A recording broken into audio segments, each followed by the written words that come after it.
ka? Try mo nga. Sure na. Ay, Nakakaupo ka na.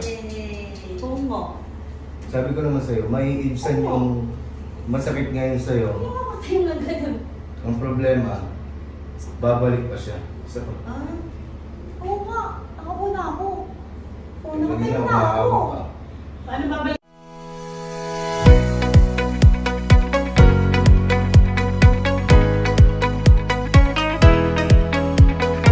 Pwede naman ng video. Pwede. Sinasaksakan ako dito ng... Tubig. Oo. Tapos, after that, bago ko umuwi dito sa Pilipinas ng 2 weeks ago, sinumpong ako dito. Hindi talaga ako makalakad, hindi rin ako makapag-drive. Sciatica. Oo, tapos iihi ka lang, hindi mo kahit yung gagano ka lang. Talagang hindi as in. Kaya nagpadala ako sa ospital. And then, inano ko, x-ray, and then pagkatapos ng x-ray, in-MRI ako. Nang pagkakita sa MRI ko, parang tinanong kung ano yung sports ko ng bata ako. Sabi ko, volleyball. History kasi. Oo.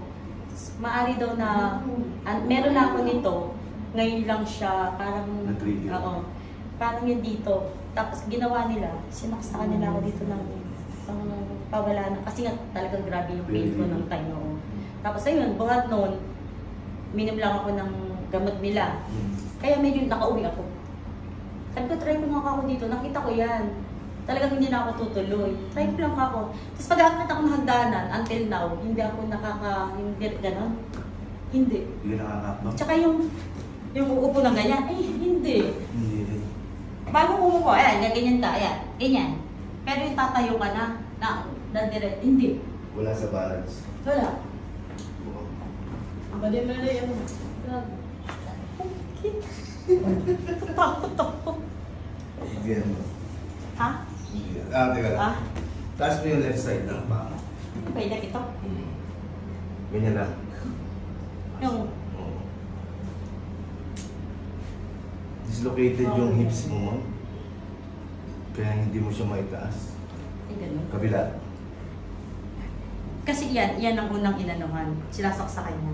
Diyan ako nag-aano. Ganyan lang siya. Ayan, parang naninigas na yung dito ko. Sige ba, isa pa nga sa kaliwa.